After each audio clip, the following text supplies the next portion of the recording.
In the last 2 years, the number of millionaires has jumped 33%. It's jumped to 8.2 million millionaires in America, and virtually all of them are self-made. You know the old question they asked Willie Sutton, the bank robber, why do you rob banks? He said, well, that's where the money is.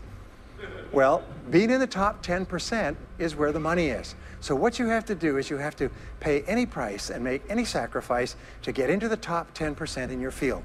I've never really viewed myself as particularly talented. I've viewed myself as, you know, slightly above average in talent. And where I excel is ridiculous, sickening work ethic. You know, while the other guy's sleeping, I'm working. While the other guy's eating, I'm working. Here I was struggling in my late 20s, and I learned this. It was a breakthrough thought, is that everybody's in the top 10% started in the bottom 10%. Everybody who's doing well was once doing poorly. Everybody who is at the top of your field today was once not even in your field at all and didn't even know it existed. I have an unfair advantage, you know. I went to war. And at war, I'm alive because other guys died for me. When you see stuff like that, you know, how can I quit? Most guys are just wimps, pussies, cowards. They don't have it. So they should get a job. People say you have to have a lot of passion for what you're doing, and it's totally true. And the reason is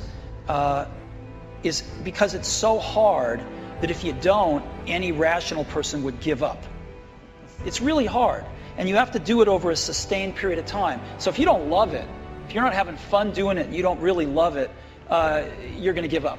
And that's what happens to most people, actually. If you really look at the ones that ended up, you know, being successful, unquote, in the eyes of society, and the ones that didn't, oftentimes it's the ones that are successful loved what they did so they could persevere when it got really tough.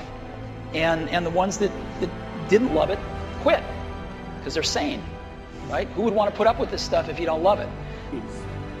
For my part, I'm just happy that the Crimson called me Harvard's most successful dropout.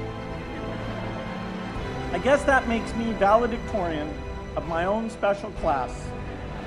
I did the best of everyone who failed.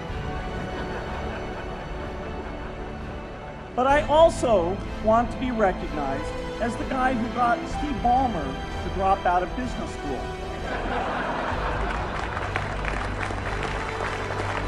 It goes back to why don't we have financial education in the schools? Good question, right? Right.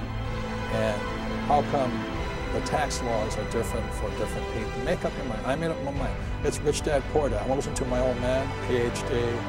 You know, the government will take care of me. You save your money. And as you're saving your money, the Federal Reserve is printing trillions of dollars. I mean, how stupid can you be?